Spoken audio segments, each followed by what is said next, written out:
جب لے کر کے وہ ابھرا تو ایسے ڈکٹیٹر کو دریائے نیل میں ڈبونے کے لیے خدا نے موسیٰ کلیم اللہ کو بھیجا. موسیٰ کلیم اللہ ہے، سکتی انسانیت کو سہارا مل گیا، بے چین سماج کو چین مل گیا، بے قرار انسانیت کو قرار مل گیا. فرعون کی دھجیاں اڑ گئیں، دریائے نیل کی تہوں میں وہ ہمیشہ کے لیے ڈبو دیا گیا، مگر لوگوں کے لیے وہ ایک مثال بنی رہے. اس کی لاش کو بچا کر لوگوں کے لیے ایک عبرت کی بات ہے. اور اس کو ہم دیکھتے ہیں کہ جیسے جیسے شر نے سر اٹھایا، جیسے جیسے کفر نے سر اٹھایا، جیسے جیسے راہ خدا میں چلنے کی طاقتوں کو روکنے کے لیے شر نے سر اٹھایا، ویسے ویسے اللہ نے اپنے کرم سے نبی بھیجا. اور ایک بات اور بھی رہی کہ جس دور میں جو کریٹیریا تھا، معیار تھا کسی کے عظیم ہونے کا، کسی کے شریف ہونے کا، کسی کے اعلیٰ ہونے کا، اس معیار کو سامنے رکھا گیا. فرعون کے زمانے میں سب سے بڑا وہ سمجھا جاتا تھا جو جادوگر ہو، سب سے بڑا وہ سمجھا جاتا تھا جسے بلیک میجک معلوم ہو، سب سے بڑا وہ سمجھا جاتا تھا جو رسیوں کو سانپ بنا دے، سب سے بڑا وہ سمجھا جاتا جو چھوچھا کر کے اژدہا بنا دے، بڑا بڑا کوبرا بنا دے، سانپ بنا دے. ایسے دور میں ایسے لوگوں کو جو ایسے لوگوں کو طاقتور سمجھ کر کے ان کے آگے جھک جاتے ہیں، ان کی اصلاح کے لیے موسیٰ کلیم اللہ ہے. اور ایک عصا نے ان کے سارے سانپوں کو نگل لینے کا جب مظاہرہ کیا تو اس مظاہرے سے ہی حق ظاہر ہو گیا. ایک وقت وہ تھا جب انسانیت میں جب حصے صحیح بیدار ہوا، جب انسانی سماج ڈیولپ کر کے ایک ایسے موڑ پر آیا، ایک دور ایسا آیا جس میں حسن جمال اس کا معیار بنایا گیا، حسن و جمال کو معیار بنایا گیا. جو بیوٹی سے اٹریکٹ ہوا کرتے تھے، جن میں جمالیاتی ذوق ڈیولپ ہوا، تو جب ایسا سماج آیا تو پھر ان کی اصلاح کے لیے رب تبارک و تعالیٰ نے یوسف علیہ السلام کو چنا کہ حسن کے پیچھے بھاگ کر باطل کی طرف جانے والوں، میں وہ حسن تمہیں دے رہا ہوں جو حق کی طرف لے آنے والا ہے. ایک انسانی برادری میں جب اور بھی ڈیولپمنٹ ہوا، کیونکہ دھیرے دھیرے ذہنوں کا ڈیولپمنٹ ہوتا رہا، انسانی سوچ، علم، سمجھ یہ ڈیولپ ہوتی چلی گئی، تو ایک دور ایسا آیا جو دکھ کو دور کر دے، جو بیچاروں کا چارہ بن جائے، جو بے سہاروں کا سہارا بن جائے، جو مریضوں کو شفا دے دے، جو بیماریوں کو دور کر دے، جو دکھ کا ساتھی ہو اسے سماج میں سپریم پوزیشن دی جاتی تھی، عزت کی نگاہ سے اسے دیکھتے تھے. جو دکھیوں کا دکھ دور کر دے، جو بیماروں کی بیماری کو دور کر دے، اور حد تو یہ کہ جو مردے کو زندہ کر دے، اس کو بڑا اونچا مقام ملتا تھا. تو ایسے سماج کی اصلاح کے لیے حضرت عیسیٰ مسیح دنیا میں تشریف لے آئے اور انہوں نے حق کا راستہ دکھایا. لیکن میرے دوستو، جب پورا انسانی سماج ترقی کر کے ہر صفات میں، اب اس میں ہر صفت آ گئی، فن سپیگری اس میں ہے، لڑنے کا ڈھنگ اس میں ہے، قادر الکلامی اس میں ہے، حسن و جمال کا شعور اس میں ہے، فضل و کمال کی دلدادگی اس میں ہے، علم و ادب اس میں ہے، تجارت کا شعبہ اس میں ہے، انتظام و انصرام کی صلاحیت اس میں ہے، سرداری کا جوہر اس میں ہے، بیماری کو دور کرنے کا جذبہ اس میں ہے، حسن و جمال کی وقت اس میں ہے. جب انسان کا دماغ ترقی کی انتہا کو پہنچا تو اب ایسے نبی کو نہیں بھیجا جائے گا جو چند صفات لے کر آیا ہو، ایسے سماج کو جو قیامت تک رہبری کرے. ایک ایسا نبی بھیجا گیا جس میں ساری صفات موجود ہوں، جامع صفات بن کر کے آوے، جامع صفات بن کر کے آوے. کہ اس وقت جب حسن یوسف بے نقاب ہوا تھا تو عورتوں کی انگلیاں کٹ گئی تھیں، اب ایسے حسن کی ضرورت تھی کہ وہ عرب میں بے نقاب ہو تو مردوں کی گردنیں کٹ جائیں، اس حسن پر گردنیں بدر و احد، خیبر و خندق میں کٹ جائیں. ایسے نبی کی اب وہ نبی آیا، اس نبی نے اپنا پیغام دیا، آخری نبی بن کر کے آیا. اب مگر میرے دوستو، اس کے ابو جہل، ابو لہب کی سازشیں، چراغ مصطفی سے شرار ابو لہبی کا تصادم، لیکن پیغمبر کی چراغ کی روشنی نے جب شرارے کو ختم کر دیا اور ابو جہل، ابو لہب اور عتبہ اور شیبہ کی تحریکیں دب کے رہ گئی، انسانیت کو سکون مل گیا، بھٹکوں کو راہ مل گئی، گمراہوں کو راستہ مل گیا، متلاشیہ نے حق کو سراپا حق مل گیا اور حق والا بنا دیا. لیکن ادھر نبی نے آنکھ بند کی، ادھر نبی نے آنکھ بند کی. تو ایک طبقہ کھڑا ہو گیا، ہم زکات نہیں دیں گے۔ منکرین زکات کی دریدہ ذہنی جب سامنے آئی تو میں تفصیل میں نہیں جانا چاہتا، عزم صدیق اکبر، استقامت ابو بکر، تربیت مصطفیٰ کا نتیجہ، نگاہ مصطفیٰ کا انتخاب، دربار نبی کا سند یافتہ، بارگاہ مصطفیٰ کا پروردہ، صدیق اکبر نے ایک فیصلہ کیا کہ میں ان سے قتال کروں گا جو منکرین زکات ہیں، میں چاہے اکیلا اس کے لیے چلوں۔ بہرحال پوری قوم متحد ہو کر قتال کیا۔ فتنہ ارتداد کو جس طریقے سے مٹانا چاہیے اسی طریقے سے مٹایا، بل پاس کر کے نہیں مٹایا، کثرت رائے لے کر نہیں مٹایا، وجود میں مٹا دیا۔ ارے کاغذ پر مٹانا اور ہے، زمین پر مٹا دینا اور ہے۔ تو صدیق اکبر نے زمین پر منکرین زکات کو مٹا دیا تھا، فائل میں نہیں مٹایا۔ پھر غیر مسلم ڈکلیئر کر کے چپ نہیں بیٹھ گئے، بلکہ انہیں وہ انجام دے دیا جو غیر مسلم کا انجام ہونا چاہیے۔ یہ صدیق اکبر نے کیا۔ نتیجہ یہ نکلا کہ جب سازشیں بڑھتی چلی گئیں تو کچھ لوگوں نے سوچا کہ اب یہ زکات سے انکار کر کے، نماز سے انکار کر کے، روزے سے انکار کر کے تو کام چلے گا نہیں۔ نتیجہ ایسا کرو کہ اب خلافت راشدہ ہی سے انکار کرنا شروع کر دو۔ یہ فتنہ کہیں نہ کہیں اس دنیا کے کسی نہ کسی حصے میں ہے کہ خلافت راشدہ ہی سے انکار کر دو۔ چنانچہ ایک پورا ملک اس کی نمائندگی کر رہا ہے، ہو سکتا ہے اس کے اور بھی دوسری جگہ پر لوگ ہوں۔ فتنے چلا اور حضرت عثمان غنی کو بلوائیوں نے جو گھیرا، مگر قربان جاؤ ارادہ عثمانی پر، قربان جاؤ احترام دیار نبوی کے جذبے پر، قربان جاؤ رب کی اور رسول کی رب کی مشیت اور رسول کی طبیعت پر راضی ہونے کے جذبہ عثمانی پر دل قربان ہو جاتا ہے۔ ان کی ادا نے بغیر جنگ کے بلوائیوں کو رسوا کر دیا، پہچانوا دیا۔ میں یہ کہنا چاہتا ہوں کہ آدم علیہ السلام سے لے کر صحابہ کرام تک جتنے فتنے پیدا ہوئے، کسی نے خدا سے انکار کیا، موسیٰ کلیم اللہ نے راستہ دکھایا، کسی نے حکومت کے دبدبے میں آ کر اپنی خدائی کا چرچا کرانا چاہا تو ابراہیم خلیل اللہ نے اس نمرود کا صفایا کیا، کسی نے بت پرستی کا سایہ کے سہارا لے کر ابو جہل و ابو لہب کی صورت میں تحریک بن گیا تو مصطفیٰ جان رحمت نے اپنی تعلیمات سے اس کو کلا کما کیا۔ انسانیت مطمئن ہو گئی، اس کو راستہ ملا۔ منکرین زکات کی صورت میں جب ابلیس نے فتنے کو منکر زکات بنایا، فتنے کو منکر زکات بنایا تو صدیق اکبر نے اس کے پڑاخ سے اڑا دیے، اور وہی جب اس نے بزدلانہ طریقے سے عثمان غنی پر کلمہ پڑھوا کر حملہ کروایا تو استقامت اور صبر عثمانی نے اور دیار حبیب کے احترام کے جذبے نے عثمان غنی کی اس قربانی سے ہم نے بلوائیوں کو پہچان لیا اور اپنے کو قاتلان عثمان سے الگ کر لیا۔ یہی جب تخت و تاج پر یزید نے ایک فتنے کو بٹھایا اور یزید کی اس نے متابعت کی، پیروی کی، اور یزید اور ابلیسی خواہشات کی کو اس نے اپنا ٹارگٹ بنا لیا، تو پھر نتیجہ کیا نکلا؟ دمشق کے تخت پر یزید بیٹھا ہوا ہے اور اسلام کے قوانین کو کا تحفظ اٹھتا چلا جا رہا ہے، کتاب و سنت کے وقار پر خطرہ بندلا رہا ہے۔ تو اس وقت حسین ابن علی نے اس فتنے کو ایسا ختم کیا کہ جان اپنی دے رہے ہیں اور جان یزیدیت کی نکل رہی ہے، قربانی اپنی دے رہے ہیں اور یزیدیت متون ہو رہی ہے۔ یزیدیت کو ختم کر دیا۔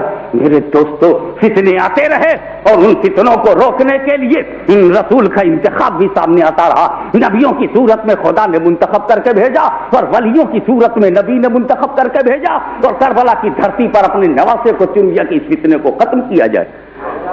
لیکن ہمارے حاشیے خیال میں بھی یہ نہ تھا، میں توجہ چاہوں گا، یہ ہمارے حاشیے خیال میں بھی نہیں تھا۔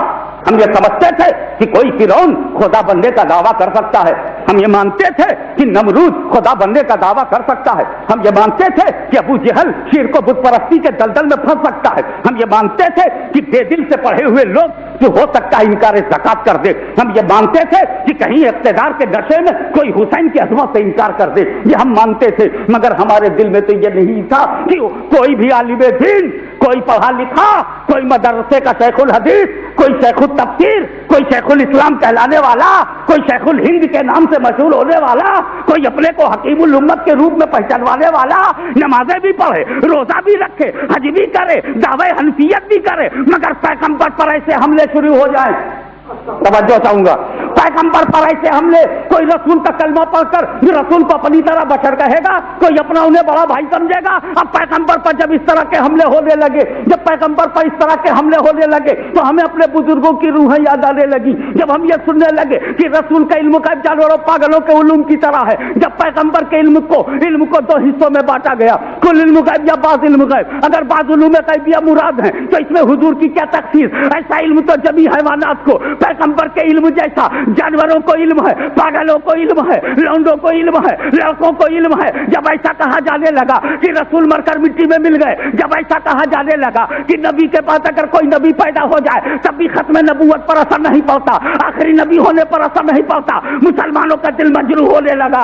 ایک بار اکبر نے دین الہی چلایا تھا تو امام ربانی مجدد الفسانی شیخ احمد سرہندی نے اس دربار میں گھس کر اس کے دین الہی کی دھجیاں اڑا دی تھی.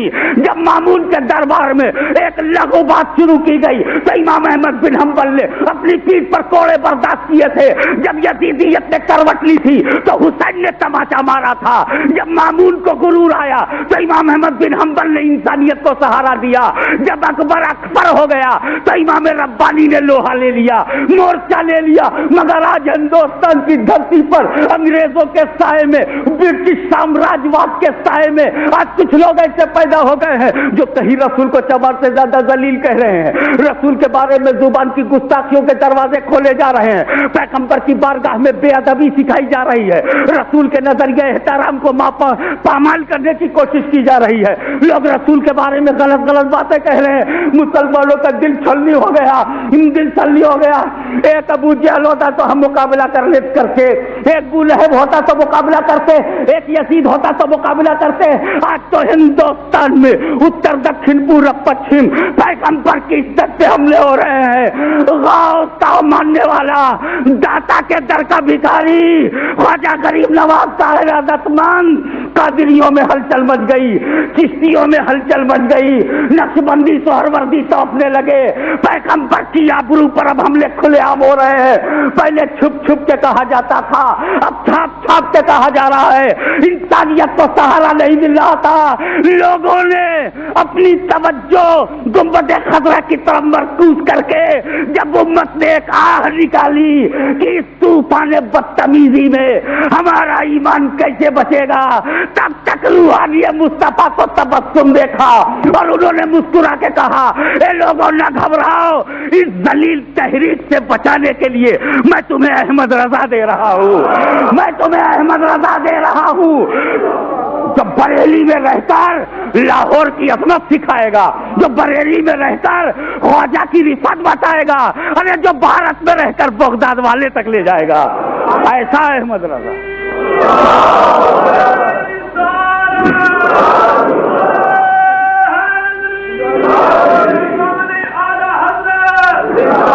وہ ہمارے پروفیسر صاحب نے، غیاث الدین صاحب نے ابھی کہا تھا کہ مولانا تھانوی نے کہا کہ وہ ہم کو کافر کہتا ہے، ہم تو اس کے موت پر بہت زیادہ نقصان محسوس کرتے. مریدوں نے کہا سر آپ کو کافر کہتا تھا؟ کہاں کافر کہتا تھا، عشق رسول ہی کی وجہ سے وہ کہتا تھا. معلوم ہوا کہ ہم اس وجہ سے انہیں کہہ سکتے ہیں. یہ راستہ تو کھول کے گئی کہ جس وجہ سے اعلیٰ حضرت کہتے تھے. دیکھو بر صغیر کی تاریخ کو دھیان میں رکھو. خانقاہیں آباد ہیں، خانقاہ کی روح کہاں ہے؟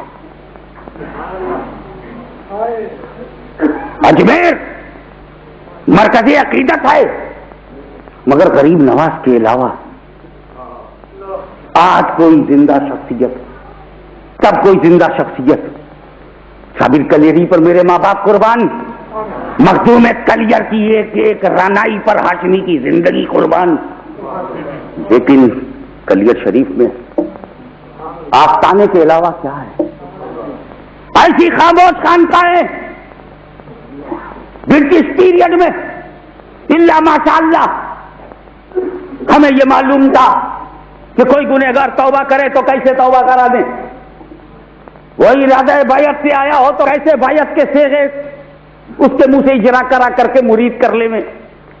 فجر ظہر اثر اور مغرب میں کون کون سے ذکر کے کلمات اسے بتا دے میں، خالی وقتوں میں اشراق، چاش اور تہجد کے بارے میں کیسی باتیں، موٹی موٹی باتیں بتا دے میں. یہی تک ہم تھے، ان میں سے کچھ لوگ اس سے زیادہ سے آگے تھے، لیکن وہ خانقاہی رنگ، خانقاہی رسم و رواج، خانقاہی راستہ اور اصول یقیناً وہ مشاہدے کی بنیاد پر مرکز بنا ہوا تھا. جس کا جیسا مشاہدہ تھا وہ ویسا ہی تھا. کوئی صرف بغیر مشاہدہ کے نام کا علی ہو گیا، توجہ چاہوں گا، بغیر مشاہدہ کے نام کا علی ہو گیا، اور جسے مشاہدے کا شرف ملا وہ پورا جماعت علی ہو گیا. میں سید جماعت علی پیر رضی اللہ تعالیٰ عنہ کو اچھی طرح سے جانتا ہوں. حضور محدث اعظم احمد کچھوشیری، فضل اللہ فاضل مولانا نعیم الدین مراد آبادی اور حضرت پیر جماعت علی شاہ صاحب، یہ تینوں نے سنی کانفرنس کی صدارت کی تھی ایک دن، جس میں بر صغیر میں مسلمانوں کے حقوق کے تحفظ و بقا کی ایک لڑائی لڑی گئی تھی، اور ایک مملکت خدا داد کا تصور کیا جاتا تھا. زمین تو مل گئی ہے، پتہ نہیں یہ مملکت خدا داد کب بنے گی، کیونکہ زمین پا جانا اور ہے اور اس پر اپنا دین پا جانا اور ہے. بہرحال ہمیں 50% تو کامیابی ہو گئی ہے، 50% کی ذمہ داری ہماری ہے، اس میں پیر جماعت علی. تو کچھ جماعت علی ہو جاتے ہیں تو صرف نام کے علی رہ جاتے ہیں.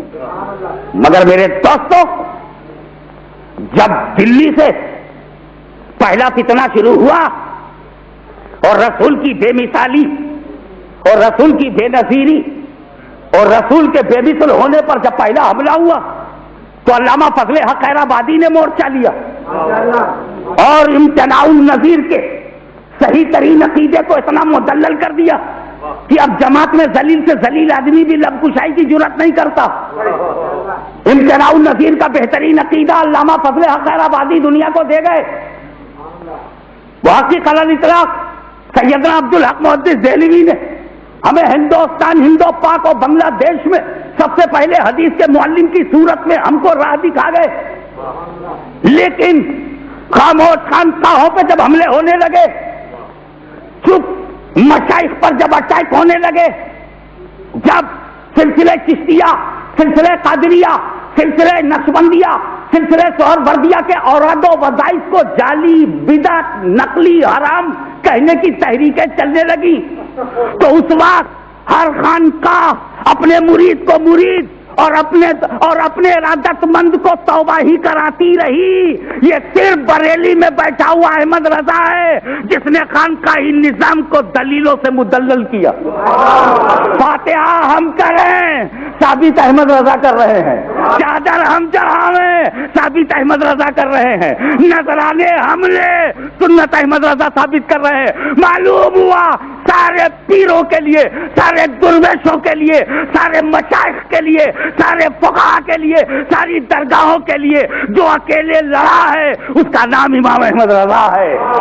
اور وہ لڑائی زبان سے نہیں لڑے، وہ لڑائی تحریر سے، قرآن سے شروع کیا، حدیثوں کا حوالہ دیا، فقہا کی آرا بتائی اور اس کے بعد مدلل کیا. مطلب یہ جسے ہم ولادتن کرتے رہے اسے احمد رضا نے شریعتن کرا دیا. جو ہم ولادتن انہیریٹنس پراپرٹی آئے میں سنا محدث اعظم جو کر رہے تھے میں کر رہا ہوں، دادا جو کر رہے تھے محدث اعظم کر رہے تھے، ایک انہیریٹڈ اور ایک وراثت میں ایک چیز چلتی رہی. امام احمد رضا نے ہمارے عمل کو مدلل کیا. میں یہ نہیں کہتا کہ دلیلیں گڑھی ہیں، میں یہ نہیں کہتا کہ ان کے فتوے ماخذ سے محروم ہیں، میں یہ نہیں کہتا کہ انہوں نے اپنی طرف سے کوئی بات کی ہے. میں یہی کہتا ہوں کہ منتشر موتیاں یہ تو ہماری فقہ کے فقہا ہیں، انہیں یکجا کر کے مالا بنا کر گلے میں ڈالنے والے کا نام احمد رضا ہے. ان دلیلوں کو اکٹھا کیا امام احمد رضا نے, ان ثبوتوں کو اکٹھا کیا امام احمد رضا نے. تو جب تک امام احمد رضا کی تجدید تیرے ذہن میں ہے, احیاء دین تیرے ذہن میں ہے, عظمت امام احمد رضا تیرے ذہن میں ہے, تو احمد رضا کا قرب حاصل کرے گا. آؤ احمد رضا کے پاس چلیں. آپ اپنے بارے میں کیا کہتے ہیں؟ ایک غوث کے عشق کے دیوانے, اے عبد القادر جیلانی کے گلی کے بھکاری, اے بغداد کی دھرتی پر آنکھوں کے بل آنے والے, اے پلکوں کا نذرانہ غوث اعظم کے در پر نچھاور کرنے والے, اے آنکھوں کے موتیوں کو قدم ناز غوث پہ لٹانے والے, اے غوث اعظم کی چادر کو ہاتھ سے چھونے کو بے ادبی سمجھنے والے, تو قادری ہے, تو قادری تھا, تو قادری ہے, تو قادری رہے گا. تیرا غوث اعظم سے کیا تعلق؟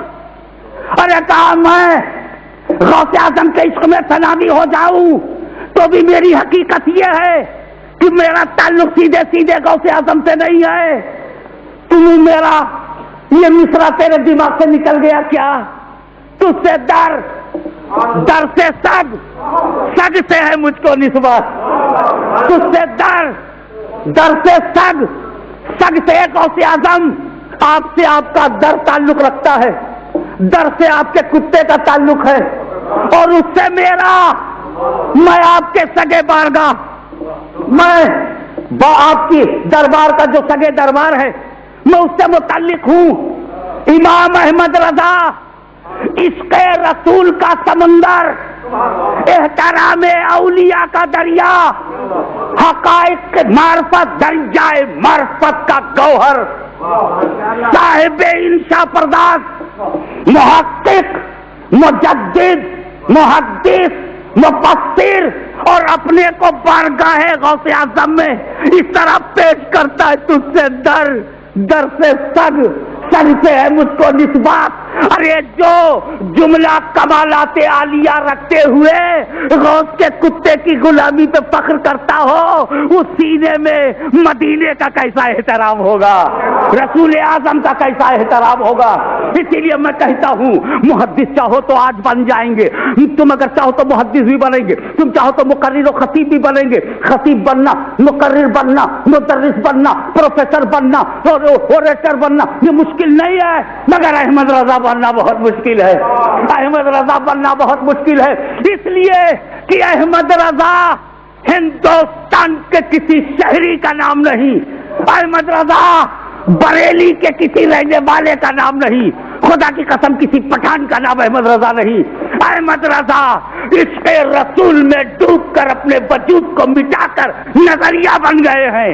اب ہر عاشق رسول احمد رضا ہے, عشق رسول کا جذبہ احمد رضا ہے, پھر رسول کا حوصلہ احمد رضا ہے. امام احمد رضا میں امام احمد رضا اس لیے آسانی سے نہیں بنیں گے. کتاب اللہ کی سمجھ, توجہ چاہوں, کتاب اللہ کی سمجھ, حدیث کا عرفان, صحیح غلط کی پہچان, اصول فقہ, تفقہ, دین کی بلندی, روایات کا علم, مفسرین کی آراء, اجتہادی صلاحیت, استنباطی قوت, استخراجی قوت. تو سنو, فہم قرآن, فہم حدیث, تفقہ, اصول فقہ, تجدیدی قوت, محققانہ صلاحیت, عشق رسول, عشق صحابہ, محبت اہل بیت, احترام سادات, آل رسول پہ مٹ جانے کا حوصلہ جب جمع ہو جائے تب احمد رضا بنتا ہے.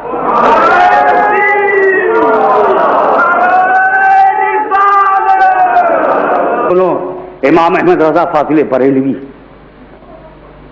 آل رسول کی بارگاہ میں ہمارا احرام طہارہ میں حاضر ہوتے ہیں, عالم ہے. بتایا نا ہمارے غیاث الدین صاحب نے مولا تعالیٰ اور علم میں عمل میں برکت عطا فرمائے, بتایا نا انہوں نے 13 سال کی عمر میں 14 سال کے اندر سب سے پہلا فتویٰ دیا تھا اور بہت ہی وہ باریک مسئلے سے متعلق تھا، بہت ہی زیادہ اس میں کیلکولیشن کی ضرورت تھی، لیکن وہ صحیح ترین فتویٰ تھا۔ جو 13 سال کی عمر میں مفتی اعظم ہو، فقیہ اعظم ہو،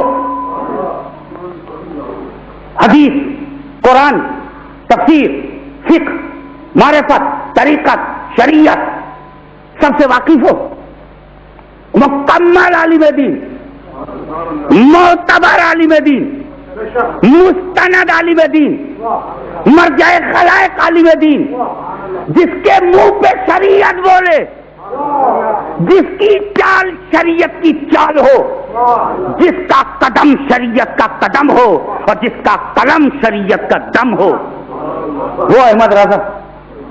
لیکن بے پناہ علوم دین کو حاصل کیا، علوم دین کو حاصل کیا، مکمل عالم بن گئے، لیکن اپنے کو مکمل کب سمجھا؟ اپنے کو مکمل کب سمجھا؟ جب بریلی میں ملے ہوئے علوم دین کو لے کر مرحلہ مطہرہ میں سید علیہ رسول کے قدموں میں آئے، خانقاہ میں داخل ہوئے، تو انہوں نے اپنے کو، آج ہم دستار بندی کرا کے نکلتے ہیں، کہتے ہم کامل عالم ہیں، صرف کاغذ کی ایک صنعت پر اپنی کشتی بنائے ہوئے ہیں۔ ارے تو یہ کاغذ کی کشتی کتنے دن چلے گی؟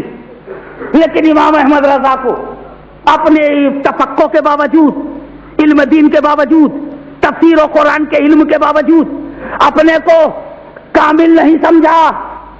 جب ایک مومن کامل، ایک مرد کامل، ایک سید کامل، ایک غوث اعظم کا مکمل نمائندہ جب اس کے قدموں میں گئے، تب وہاں کامل سمجھا۔